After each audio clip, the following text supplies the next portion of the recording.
미국에서 이미 기준금리를 5.25%까지 올렸잖아요. 네, 근데 아직도 물가가 너무 비싼 거예요. 모든 게 다 비싸요. 모든 게. 그리고 집값도 너무 많이 올랐고 그걸로 이제 홈리스들 너무 많아졌고 기업들이 실리콘밸리 탈출하고 있어. 샌프란시스코에 있는 상업용 부동산 중에 3분의 1이 공실이래요.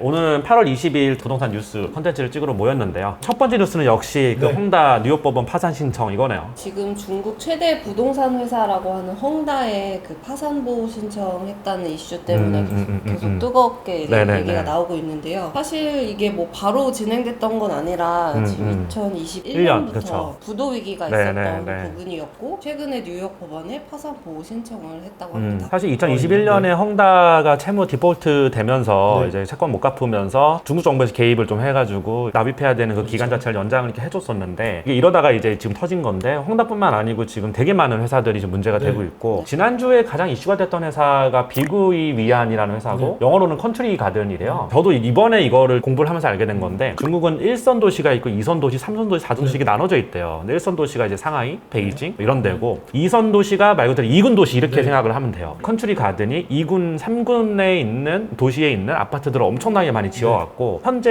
얘들이 공사하고 있는 현장이 3,000곳이래요. 3,000곳. 그리고 헝다가 750곳에서 800곳 정도 됐고 헝다의 4배 정도 되는 공사 규모를 가지고 있고 실질적으로 중국에서 민간 개발업체 중에서 가장 큰 디벨로퍼라고 해요. 중국 같은 경우는 민간 개발업체가 우리나라보다 훨씬 규모도 크고 굉장히 차지하는 포션이 굉장히 많다 그러더라고요. 그래서 이게 파급력이 굉장히 큰 건데 고작 USD로 2,200만 달러 그러니까 한국 돈으로 300억 정도의 회사채를 디폴트한 거예요. 고작 이 돈을 못 갚은 건데 짓고 있는 아파트도 지금 중단 위기에 처했고 진짜 실제 중단이 됐고 입주 예정자들이 거리에 나앉고 있고 올해 상반기에만 뭐 10조 정도의 손실을 봤다. 근데 근본 원인이 뭐냐 하면 결국 아파트가 안 팔리니까 문제인 거거든요. 헝다는 이제 파산 신청을 안에 들어갔고 뉴욕 법원에 그리고 이제 컨트리 가든은 이제 디폴트 위기에 처했고 300을 어떻게 갚는다라고 해도 계속해서 이자가 돌아오고 문제는 내년에 또 원금이 더 돌아온대요. 그랬을 때 이걸 갚을 확률이 거의 제로에 가깝다. 근데 문제는 중국의 빈집이 미분양 아파트가 3천만 가구래 지금. 대한민국 미분양이 몇만 가구인지 아시죠? 지금 6만 7천만 채 정도는 구입을 했는데 지어지지가 않았대요. 1억 채 정도가 남아돈대요 지금. 중국이 원래 과거에 집들이 되게 부족했었어요. 전기도 안 통하고 우리가 생각하는 되게 낙후되어 있는 그런 동네가 서쪽에 많고 동쪽에 거의 다 인구가 밀집되어 있어서 실제로 중국 같은 경우는 인구 대비해가지고 면적이 그렇게 넓지가 않아요. 그렇다 보니까 주택 부족 현상들이 굉장히 심화됐었는데 그거를 이제 타파하기 위해서 2010년대 이후부터 주택을 엄청나게 지어냈던 거죠. 근데 이제 그거 지으면서 사실 중국에서 최고의 부동산 회사인 헝다가 나오게 된 거고 이게 있더라고요. 좀 찾아보니까 2010년대부터 중국의 경제성장 동력이 꺼져가고 있었다라고 얘기를 많이 해요. 그리고 이제 2008년에 미국발 금융이 터졌을 때도 중국은 거의 영향을 안 받았거든요. 그리고 중국이 거의 불황 없는 성장을 계속 오랫동안 해왔는데 그 가장 큰 원인이 뭐냐면 부동산 개발 투자였어요. 부동산이 GDP에 차지하는 비중, 부동산 투자 개발 이런 것들 차지하는 비중과 입주하는 사람들이 가전제품도 사고 막 이러니까 소비 촉진 효과가 있고 굉장히 맞물려 있는데 거의 중국 성장의 40% 이상을 부동산 개발로 해왔다. 그렇기 때문에 중국에서는 이 부동산이 꺼지지 않기를 계속 바래왔었고 계속해서 끌고 왔던 거죠. 그러니까 이거를 어떻게 보면 구조조정을 하고 시장이 내려갔을 때는 망하는 회사 망하고 이렇게 왔어야 되는데 컨트리 가든 이런 회사들뿐만 아니라 민간 개발업체들에게 엄청난 혜택을 주고 그리고 얘들이 부채를 엄청나게 끌어다 쓰고 이렇게 해서 개발을 해왔던 거예요. 이제 터지기 시작하는 거고 왜 안 팔리기 시작하니까 진짜로 이제 안 팔리기 시작하니까 되게 이게 얼마나 심각하냐면 중국이 이제 선분양할 때 선수금을 한 50% 정도 받는데요. 그걸 가지고 지방 정부에다가 땅 이제 임차권을 사는 거죠. 70년 뭐 60년 임차권을 사서 거기다 개발을 하는 건데 보통 우리가 이 선수금을 받으면 이거 개발했어야 되잖아요. 근데 이거를 땅을 사는데 또 쓰고 또 프로젝트를 또 늘리고 사업장 격이 늘려왔던 거래요. 문제는 한 군데서 터지면 도미노처럼 다 무너지는 거예요. 이 구조가. 그리고 컨트리 가든도 그렇고 헝다도 그렇고 보통 2선, 3선 도시에다가 많이 지어왔는데 개발이 안 된 지역들 그리고 개발이 좀 덜 된 지역들 위주로 엄청나게 주택을 공급해 왔어요. 그리고 중국 정부에서 이거를 경기 부양을 위해서 계속 대출 규제를 풀어주고 모두 풀어주고 계속 이제 부양책을 써와가지고 집값이 엄청 많이 올랐거든요. 또 재밌는 게 중국이 미국보다 진위계수가 높아요. 빈부격차가 더 높아요. 부의 격차가 어디서 발생하냐면 부동산에서 많이 발생을 했고 젊은 층들이 우리나라처럼 패닉바잉을 하게 됐고 엄청 이제 대출을 많이 끌어다가 산 거예요. 근데 이제 하나둘씩 터지기 시작하니까 굉장히 힘들어지고 있고 요즘에 통계를 좀 찾아보면 중국이 저성장에 빠지고 있다 이런 기사들 되게 많이 나오고 있고요. 되게 재밌는 게 JP모건에서 추정하기로는 중국이 내년 경제성장률 4% 초반대 정도 보고 있거든요. 더 이상 이제 고성장 국가가 아니게 되는 거고 디플레 우려도 있고 중국 인민은행이 금리까지 내렸어요 그저께. 그리고 이제 청년실업률이 너무 심각하니까 청년실업률이 지금 20%대라고 발표를 했는데 실제로는 어떤 베이징 대학의 어떤 교수가 46점 몇 %다라고 주장을 하고 있고 실업률이라는 게 취업 의사가 있는 사람들 중에 취업이 안 되는 사람이 실업률을 잡히는 거잖아요. 근데 취업 의사가 없는 사람들, 포기한 사람들 사람들까지 하면 실제 실업률은 50% 60%에 달할 거다. 말이 안 돼. 그렇죠. 이게 청년 말이 안 이게 되잖아요. 말이 안 되는 실업률인데 그래서 중국에서 아예 청년 실업률 발표를 이제 안 하겠다. 발표 중단해 버렸고 굉장히 심각한 상황인데 또 이제 경제 잘 아는 이제 친구들한테 물어봤어요. 컨트리가든뿐만 아니고 너무 많은 이제 개발업체들이 도산 위기에 있고 디폴트 위기에 있고 그리고 이게 이제 연결돼 있는 금융기관하고 연결돼 있는 이 회사들도 이제 문제가 될 것 같고 그리고 이제 중국의 경제 자체도 문제가 될 것 같고 리오프닝 효과도 없어질 것 같고 그렇게 되면 전반적으로 한국 경제 진짜 안 좋지 않을까라고 하니까 여기서 차츰 삐끗하면 한국 경제에 엄청난 타격이 올 수도 있겠다라고 얘기를 보통 하더라고요. 근데 리만 브라더스 사태처럼 시스템 위기라고 그러잖아요. 금융권은 전반적으로 번져나가면서 전체 금융시장이 좀 붕괴되는 거기까지 가지는 않을 것 같다라는 게 컨센서스래요. 그리고 한국 부동산에도 장기적으로 안 좋을 수 있다. 그래서 지금 조심해야 되는 시기다라고 항상 얘기를 하고 있습니다. 지금 너무 대외 여건이 안 좋아서 두 번째 기사가 또 그 내용이에요. 미국 연준에서 추가금리 인상 가능성 뭐 7월 FOMC 의사록에 있었다. 뭐 이런 기사가 나왔어요. 0.25% 정도 더 올릴 수 있다. 근데 제가 이번에 미국을 가보고 느낀 게 뭐냐면 물가가 너무 비싸요. 미국에서 이미 기준금리를 5.25%까지 올렸잖아요. 맞아요. 그러면 시중금리 지금 상업용 부동산 이제 보통 금리가 8%예요. 8%. 그리고 주택 관련된 금리는 얼마 나오는지 잘 모르겠지만 현진이한테 들어보니까 보통 이제 7, 8% 정도 본대요. 이번에 한 번 더 올리게 되면 20년 만에 처음 있는 이 고금리예요. 근데 아직도 물가가 너무 비싼 거예요. 모든 게 다 비싸요. 모든 게. 그리고 집값도 너무 많이 올랐고 그걸로 이제 홈리스들 너무 많아졌고 기업들이 실리콘밸리 탈출하고 있어. 샌프란시스코에 있는 상업용 부동산 중에 3분의 1이 공실이래요. 다운타운이 아예 망했다. 네, 망했다. 뭐, 정도의 얘기를 그렇죠. 하고 막 있죠. 대기업들 막 철수하고 네. 있고. 그래서 금리가 쉽게 내려가지 않을 거다라고 그렇죠. 하는 게 컨센서스고 부동산 지금 투자하시는 분들 중에 그런 분들 많아요. 그럼 내년에 내려가겠지. 제가 이 얘기를 또 물어봤어. 전문가분들 또는 이제 투자업계에 있는 좀 잘하는 친구들한테 좀 물어보니까 그런 나이브한 생각을 가지고 투자하면 망한다.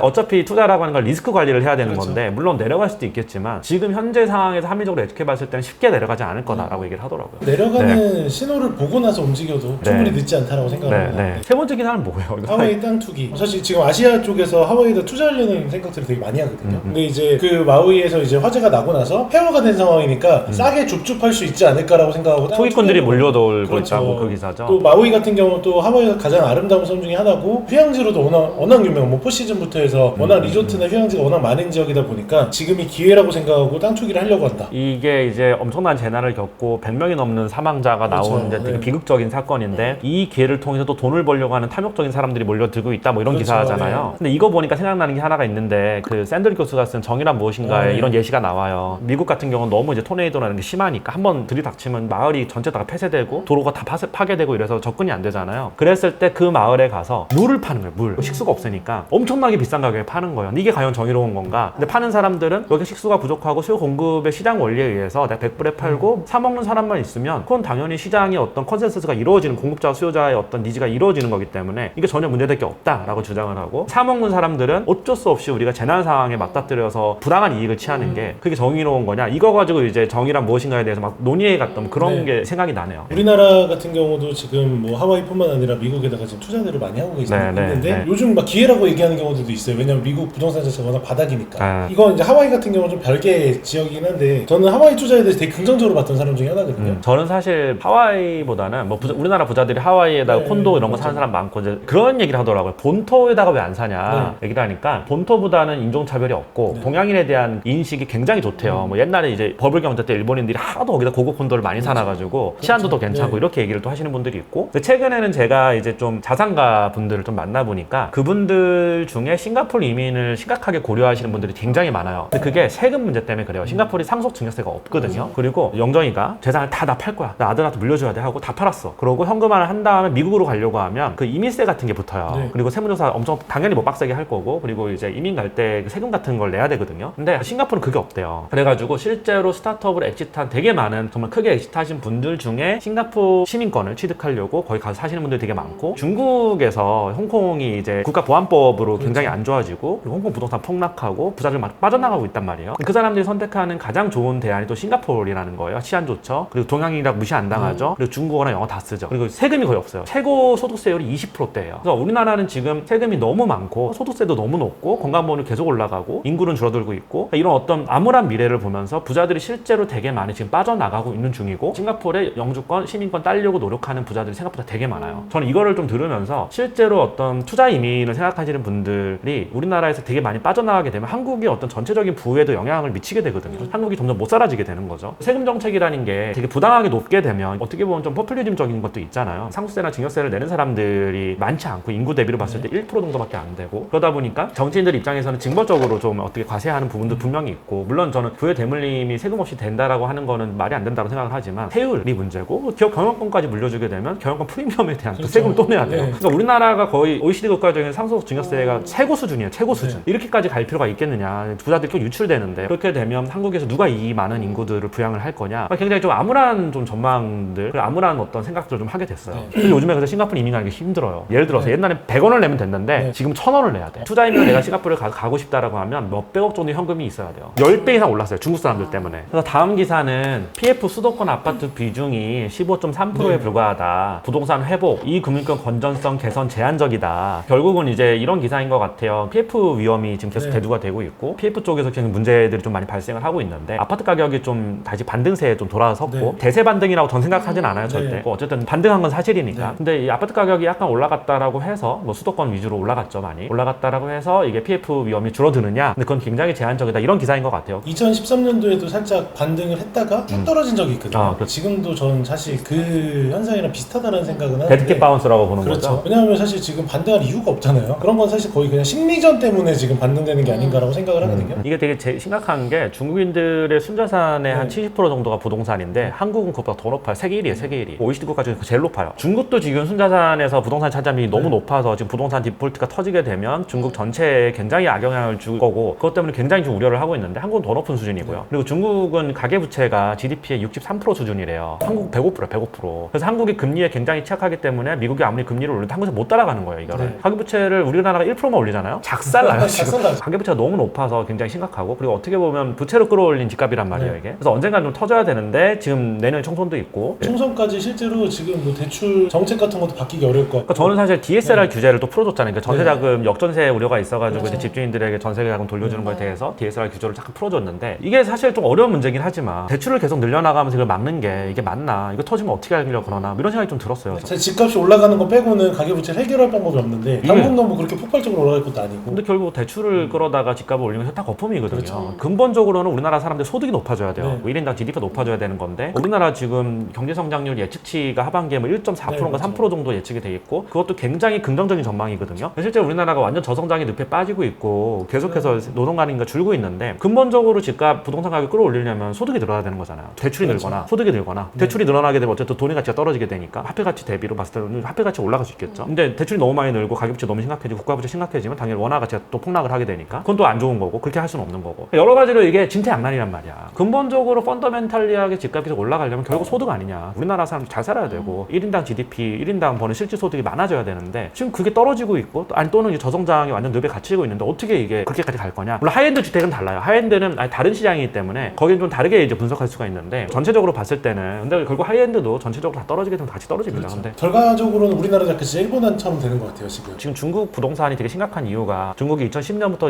거의 뭐 1년까지 계속해서 올랐잖아요. 그러다가 이제 코로나 봉쇄하고 상하이에서 뭐 부자를 탈출하고 부동산가가 폭락하고, 그러다가 다시 반등했다 다시 좀 폭락하고 있는데, 근본적으로 왜 이러냐, 왜 이거 어디서부터 위기가 발생됐냐면 결국은 그거거든요. 부채로 계속 끌어올려가지고 성장을 견인해 왔는데 사람들이 소득이 없는 거예요. 그만큼 받쳐줄 만한. 이게 너무 많이 올랐는데 사람들이 소득이 그만큼 오르지 않았고, 그리고 살 사람이 없는 거죠. 그러니까 이제 결국은 이제 안 팔리기 시작하고 미분양이 쌓이고, 그걸 계속 부채로 막고 해오다가 이제 하나둘씩 터지지 않겠느냐, 이런 얘기를 하는 건데, 어쨌든 그 펀더멘탈리하게는 소득이다. 또 언급하실 거 있나 이 기사에서? 기사에서 이제 확장돼서 자료를 하나 밑에 첨부했던 네네네네. 나이스 신용평가에서 나온 PF 대출 건전성에 미치는 뭐 함의 이런 거네요. 주택시장의 지금 흐름. 예술 대표님 목소리가 좀 안 좋은 것 같아. 제가 여름 감기를 지금 열흘 넘게 그렇죠. 해서 몸도 안 좋으신 나와가지고. 지난주에 못 나왔던. 다음 기사, 마지막 기사. 이거는 제가 첨부한 건데 나머지는 예술 대표님이 준비를 해주신 기사고, 이게 뉴스시스에서 나온 기사인데, 아파트 두름 철제 펜스 불법 아닌가요? 지피지기 해가지고 나온 기사인데, 그거 왠지 우리 유튜브 보고 쓰신 것 같은데. 이거 되게 내용이 똑같아. 우리가 한번 맞아요. 다뤘던 내용이 똑같은. 예전에 나왔던 기사는 이런 것 때문에 지금 잡음이 많다 정도였는데, 그때 우리가 그 얘기를 했었죠. 그 지구단위 계획, 정비 계획에서 공공보혜 통로라고 표현하진 않았지만 정비 계획에서 이미 지역 주민들에게 아파트 단지를 개방하는 거를 전제로 용적률 인센티브를 이런 걸 받았는데, 막상 지어지고 나서 불편하다라고 해서 이걸 폐쇄하는 거는, 이건 어떻게 보면 그냥 국가를 가지고 놓은 거 아니냐. 이거는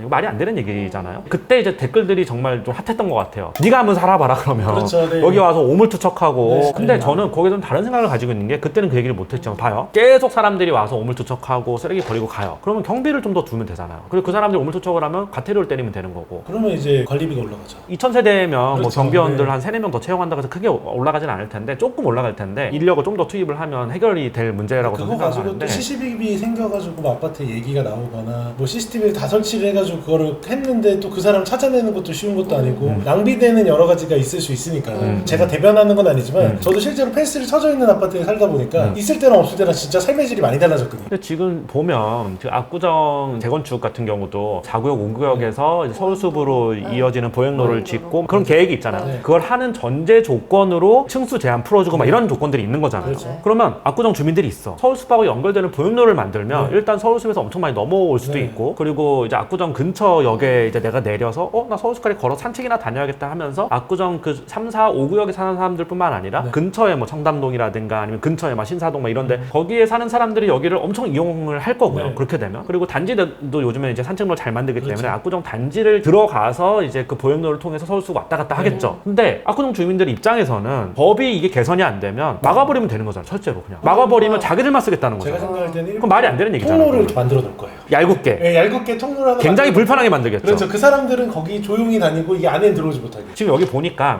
강남구청이 DH 아너리즈 조합장을 공동주택 관리법 위반으로 고발해서 처분은 벌금 100만 원에 그친 사례가 있다. 100만 원 누가 무서워하겠어요. 그렇죠. 그럼 압구정 재건축 재개발 같은 경우도 기존의 약속은 이랬고 국민들 누가 봐도 여기 원래 부자들이 이제 돈이 있는 사람들이 살지만 그래도 이렇게 재건축을 해서 서울시가 전체적으로 이렇게 보행로도 그렇죠. 만들어지고 공원도 생기고 이러면 서울시 전체 이제 주민들의 공공 복리가 향상되는 거 아니에요? 이렇게 보니까 이걸 허가해 주는 거거든요. 인센티브를 주게 되면 더 많은 사람들이 들어와서 살 거고 그 사람들이 도로도 이용하죠. 그런 것들이 다 우리의 세금으로 이루어진 거란 말이에요. 그러니까 거기가 복잡해지니까 도로 정비계, 뭐 이제 교통계 이런 거 다 내라고 하는 거잖아요. 근데 이게 약간 그러니까 이상과 현실입니다. 논리적으로 보면 당연히 논리적으로 봐야 되는데. 된다 이거지. 네. 그리고 국가의 정책은 일부 사람들의 이익이 아니라 공공의 복리를 위해서 해야 그렇죠. 된다는 거죠. 그런데 이거 뭐 단기간에 바뀔 수 있는 것도 아니고. 정비계 관련해서는 조금 더 누구나 납득할 수 있는 그렇게 돼야 되지 않냐라고 우리나라 생각합니다. 건축법이 좀 그런 게 뭐 예를 들어서 위반 건축물이 있다라고 하면 해외 사례는 잘 모르겠는데 뭐 철거 이렇게 시키지도 않고요. 그냥 계속 기다려줘요. 계속 시정 조치 하면서 버텨주게 기다려주다 보면 자연스럽게 없어지는 경우도 있잖아요. 물론 대한민국의 이제 네. 건축법이나 이거 건물 지어보신 분들 다 아실 거예요. 심의위원들이 말도 안 되는 거 요구하고 그렇죠. 공무원들이 이제 책임 면피를 위해서 이제 악성 민원을 다 받아주고 하면서 되게 막 스트레스 받고 하다 보면 대한민국의 이 법이 이론적으로는 그렇지만 실제로 이게 현실을 반영 못해. 그런 걸 왜 지켜야 돼라고 뭐 주장하시는 분들 맞아요. 있겠지만 그것도 고쳐야 되는 부분이고 네. 이것도 고쳐야 되는 부분인 거죠. 맞아요. 자꾸 현실을 모른데 아니 뭘 몰라 나도 아는데 이건 잘못된 거 아니냐 이거지. 그래서 그 개념으로 같이 저희가 토론을 한 것 같습니다. 하여튼 오늘도 재밌는 컨텐츠를 또 네. 부동산 뉴스를 찍어봤습니다.